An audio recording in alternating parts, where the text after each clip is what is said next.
আল্লাহর হাবিব রাহমাতাল লিল আলামিন সাল্লাল্লাহু আলাইহি ওয়াসাল্লাম হাদিসে মুবারাকার ভিতরে বলেন, বুইস্তু ওয়াসআতা কাহাতাইনি।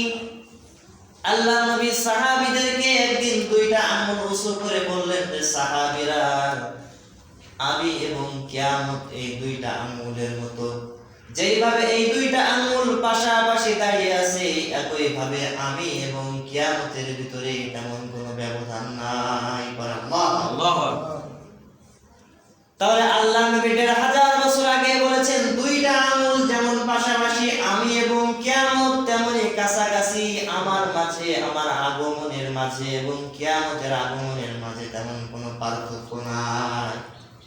তাহলে বোঝা যায় কিয়ামত খুব বেশি দূরে না, খুব বেশি দূরে কিন্তু নাই। আমরা মনে করি কিয়ামত হয়তো এখনো অনেক বছর দেরি হবে আসতে, কিন্তু ১৫০০ বছর আগে আল্লাহর হাবিব বলেন যে, সাহাবীরা সতর্ক থাকো, উম্মতেরা সতর্ক থাকো। দুইটা আঙ্গুল যেমন পাশাপাশি বসে আছে, আমার মাঝে এবং কিয়ামতের মাঝে কোনো পার্থক্য নাই।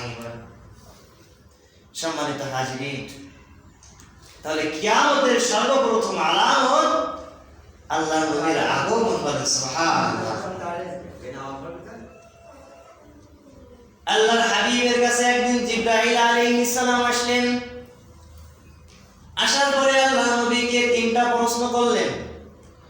তিনটা প্রশ্নের জবাব পাওয়ার পর জিবরাইল আলাইহিস সালাম আল্লাহর হাবিবকে প্রশ্ন করলেন, ইয়া রাসূলুল্লাহ, মাতাস সাআ, আখবিরনি আনিস সাআ।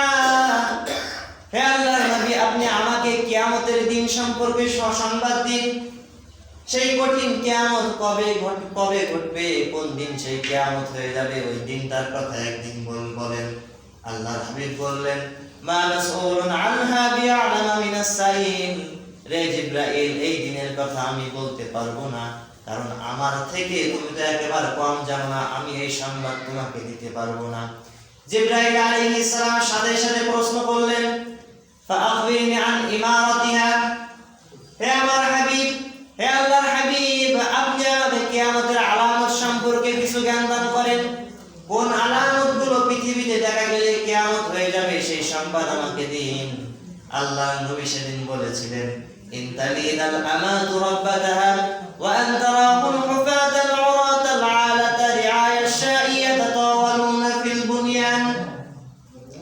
আল্লাহর হাবিব সাল্লাল্লাহু আলাইহি ওয়াসাল্লাম ডেকে বললেন, যে জিবরাইল, শুনে রাখো, ইনতালিদাল আমাতু রাব্বাতাহা, তোমরা যখন দেখবে দাসী তার মনিবকে জন্ম দিবে।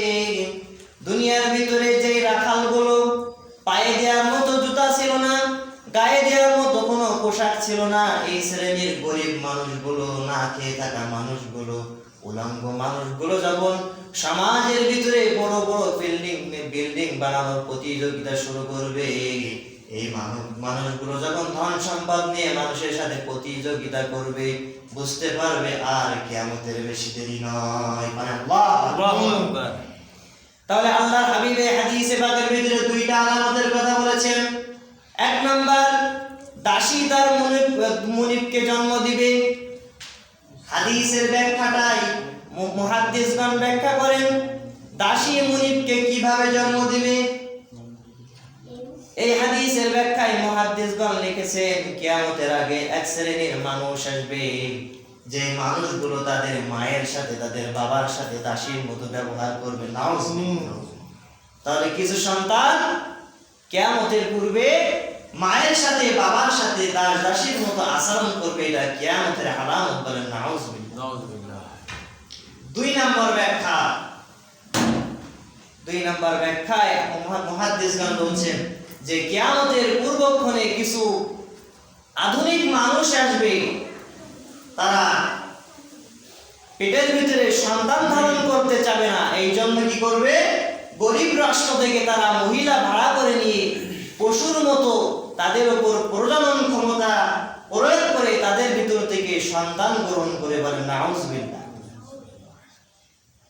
দুই নাম্বার, ওয়া আনতারাহুল হুফাতাল উরাতাল আলাতা রিআয়াশ শাইয়াতা তাওয়ালুনা ফিল বুনিয়ান।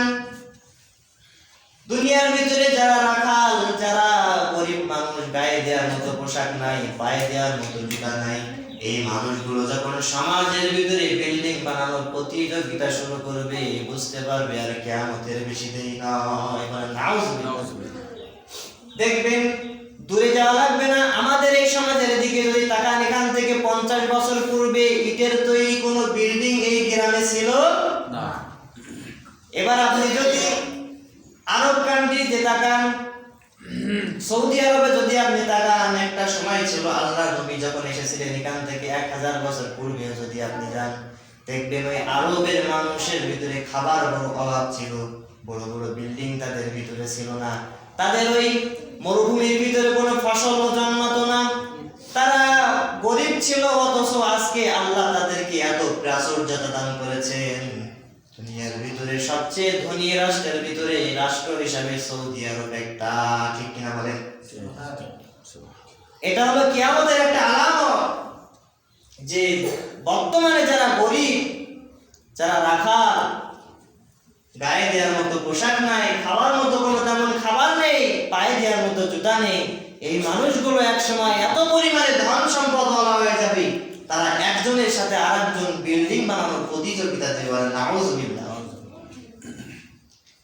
বাইহাকি শরীফের আরেকটা হাদিস পাকের ভিতরে আল্লাহর হাবিব সাল্লাল্লাহু আলাইহি ওয়াসাল্লাম ইরশাদ করেন, ওয়া আন আলী রাদিয়াল্লাহু তাআলা আনহু قال قال رسول الله صلى الله عليه وسلم يوشك أن يأتي على الناس زمان لا يبقى من الإسلام إلا اسمه ولا يبقى من القرآن إلا رسمه ومساجدهم عامرة وهي خرب من الهدى وعلماؤهم شر الناس تحت عديم السماء.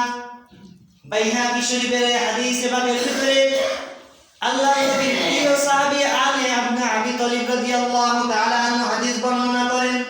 তিনি বলেন, আল্লাহর নবী একদিন আমাদেরকে বললেন, অচিরেই মানুষের ভিতরে এমন একটা সময় আগমন করবে, এমন একটা যুগ মানুষের মাঝে চলে যাবে, লা ইয়াবকাল ইসলাম ইল্লা ইসমুহু, দুনিয়ার মানুষের মুখে মুখে ইসলাম থাকবে, ইসলাম তারা মুখে মুখে ব্যবহার করে ব্যবসা করবে, মুখে মুখে ইসলাম পরিচয় দিয়ে, মুসলমান পরিচয় দিয়ে জীবন চালাবে, কিন্তু তাদের কাজে কর্মে আদর্শে ইসলাম পাওয়া যাবে না। তাহলে আল্লাহ হাবিব বলেছেন যে কিয়ামতের পূর্বে এমন একটা সময় আসবে, এক নাম্বার মানুষ মুখে মুখে ইসলাম ইসলাম করবে, কিন্তু অন্তরের ভিতরে ঈমানের অনুভূতি, ঈমানের স্বাদ, ইসলামের স্বাদ, তাকওয়ার স্বাদ তারা পাবে না। তাকওয়ার স্বাদ পাবে না, ঈমানের স্বাদ পাবে না। মুখে ইসলাম দিয়ে ইসলামকে ব্যবহার করে ব্যক্তি স্বার্থ হাসিল করবে, কিন্তু ইসলামের কোনো কল্যাণ তাদের দ্বারা সম্ভব হবে না। 2 নাম্বার, ওয়ালা ইয়াবকাল কুরআনু ইল্লা রাসমুহু, কোরআন থাকবে, কোরআনের সুন্দর সুন্দর গাঁথনি থাকবে, কোরআনের পৃষ্ঠায় আয়াত লেখা থাকবে, কেউ মুছতে পারবে না, কিন্তু এটা খাতার ভিতরে পৃষ্ঠার ভিতরে লেখা থাকবে, কিন্তু এই কোরআন যে আল্লাহ মানুষের সর্বজনীন চিরস্থায়ী জীবন ব্যবস্থা হিসাবে মানুষদেরকে দান করলেন, এই জীবন ব্যবস্থা হিসাবে মানুষ ইসলামকে গ্রহণ করবে না। তাহলে 2 নাম্বার, কোরআন কিতাবের ভিতরে থাকবে, কিন্তু মানুষ এই কোরআনকে পাঠ করে শোনার মতো, কোরআনকে পাঠ করে বোঝার মতো, কোরআন তেলাওয়াত করে চর্চা করার মতো সুযোগ মানুষের হবে না। 3 নাম্বার, মাসাজিদুহুম আমিরাতুন ওয়া হিয়া খরাবুন মিনাল হুদা। 3 নাম্বার আলামত আল্লাহর হাবিব 1000 বছর আগে বলেছেন, মসজিদগুলো, মুসলমানদের মসজিদগুলো চাকচিক্যময় হবে, সুন্দর সুন্দর টাইলস লাগানো থাকবে, সুন্দর কার্পেট বিছানো থাকবে, উপরে পাখা লাগানো থাকবে, এসি লাগানো থাকবে, চাকচিক্যময় হবে, কিন্তু ওয়াহিয়া খরাবুন মিনাল হুদা, মসজিদের ভিতরে হিদায়াতের কোনো বাণী থাকবে না, মসজিদগুলো মুসল্লি শূন্য হয়ে যাবে। নাউজুবিল্লাহ। তাহলে মসজিদে মুসল্লি শূন্য হওয়া এটাও কিয়ামতের আলামত বলেন। নাউজুবিল্লাহ। আজকে দেখেন 1000 বছর আগে আল্লাহর হাবিব বলেছেন, আল্লাহর নবীর জামানায় মসজিদ তখন নির্মাণ হতো যখন মুসল্লি আসতো, মুসল্লিরা থেকে মসজিদ বানিয়ে নামাজ পড়তো, কিন্তু বর্তমানে ফিতনা বাড়তে বাড়তে এমন হয়েছে মুসল্লি থাকার না থাক টাকার জোর আছে একটা মসজিদ বানিয়ে দেবেন। আল্লাহ হাবিব 1000 বছর আগে যে ভবিষ্যৎবাণী করেছেন, আজকে 1000 বছর পরে সেই ভবিষ্যৎবাণী অক্ষরে অক্ষরে কেটে গেছে। বলেন সুবহানাল্লাহ। সম্মানিত হাজিরিন, তাহলে 3 নম্বরে আল্লাহ হাবিব বলেছেন মাসাজিদুহুম আমিরা ওয়া হিয়া খারাবুন মিনাল হুদা, মসজিদগুলো চাকচিক্যময় হবে কিন্তু হেদায়েত শূন্য হয়ে যায়। বলেন নাউযুবিল্লাহ। ওয়া উলামাউহুম শাররুন নাস ওয়া উলামাউহুম শাররুন নাস তাহতা আদিমিস সামা, পৃথিবীর ভিতরে যারা আলেম থাকবে এই মানুষগুলো আসমানের নিচে জমিনের উপরে নিকৃষ্ট মানুষ হিসেবে পরিগণিত হবে। বলেন নাউযুবিল্লাহ। যে মানুষগুলো মানুষদেরকে হেদায়েতের পথে ডাকবে, সত্যের পথে ডাকবে, এই মানুষগুলো জমিনের ভিতরে যখন নিকৃষ্ট মানুষ হয়ে যাবে, মিন ইনদিহিম তাখরুজুল ফিতনা ওয়া ইলাইহিম তাউদু, এই আলেমদের থেকে কিয়ামতের পূর্বে ফিতনা বাইর হবে এবং এই আলেমদের মাঝে এই ফিতনা ফিরে যাবে। নাউযুবিল্লাহ। আলেমদের থেকে যেই মানুষগুলো দ্বীনের ঝান্ডা বহন করবে, এই মানুষদের থেকে যখন ফিতনা বাইর হবে, বুঝতে হবে কিয়ামত আর বেশি দেরি নয়। সম্মানিত হাজিরিন, আরো একটা হাদিসে পাকের ভিতরে আল্লাহর নবীর সাহাবী হুযায়ফা রাদিয়াল্লাহু তাআলা আনহু বর্ণনা করেন হাদিসটা। হুযায়ফা রাদিয়াল্লাহু তাআলা আনহু হাদিস বর্ণনা করতে গিয়ে বলেন ইত্তলা আলাইনা রাসূলুল্লাহ সাল্লাল্লাহু আলাইহি ওয়াসাল্লাম, আল্লাহর নবী একদিন আমাদের মাঝে আসলেন। ফাকালা মা তাদকুরুন, আল্লাহর নবী এসে বললেন যে সাহাবীরা তোমরা কোন বিষয়ে আলোচনা করো? কুলতু নাহনু নাযকুরুস সাআ, আমি বললাম ইয়া রাসূলুল্লাহ আমরা কিয়ামতের আলামত সম্পর্কে পরস্পর আলোচনা করতেছি। আল্লাহর নবী বললেন যে সাহাবীরা শুনে রাখো, লা ইয়াকুমাস সাআতা হাত্তা তারাউ আশরা আয়াতান, যতক্ষণ পর্যন্ত 10টি বড় বড় আলামত পৃথিবীর ভিতরে প্রকাশ না পাবে ততক্ষণ পর্যন্ত আল্লাহর জমিনে কিয়ামত হবে না। পড়েন আল্লাহু আকবার। তাহলে আল্লাহ নবী বললেন 10টি আলামত যতদিন পর্যন্ত পৃথিবীর ভিতরে প্রকাশ পাবে না ততক্ষণ পর্যন্ত কিয়ামত হবে না। ফাযাকারাত দুখান, আল্লাহ নবী 1 নম্বর আলামতের কথা বলেছেন কিয়ামতের পূর্বে প্রচন্ড ধোঁয়া বাইর হবে। এই কথা বলতে গিয়ে আল্লাহ তাআলা কুরআনুল কারীমের ভিতরে বলেন ফারতাকিব ইয়াওমা তা'তিস সামাউ বিদুখানিন মুবিন ইয়াগশান নাসা হাযা আযাবুন আলীম। আল্লাহ তাআলা বলেন আমার হাবিব অপেক্ষা করুন ওই সময়ের জন্য যখন পৃথিবীর ভিতরে প্রচন্ড পরিমাণে পূর্ব থেকে পশ্চিম, পশ্চিম থেকে পূর্ব পর্যন্ত ধোঁয়ায় ছেয়ে যাবে। 40 দিন পর্যন্ত পৃথিবীতে ধোঁয়ায় ভরপুর হয়ে যাবে। মানুষ দুর্ভিক্ষের ভিতরে ভুগবে, মানুষদেরকে এই ধোঁয়া এমন ভাবে ছেয়ে ধরবে হাযা আযাবুন আলীম, সে জামানায় মানুষের শাস্তি স্বরূপ আমি আল্লাহ এবং পরীক্ষা স্বরূপ মানুষের ভিতরে ধোঁয়া দিয়ে দেব।